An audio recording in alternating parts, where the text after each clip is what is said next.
He used to be a pretty nice feller, but now he's a welder.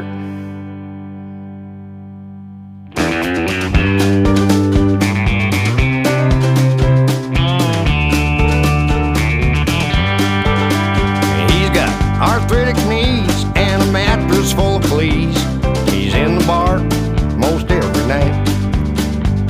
He doesn't get along if you look at him just wrong. He'll flare up, try to pick a fight.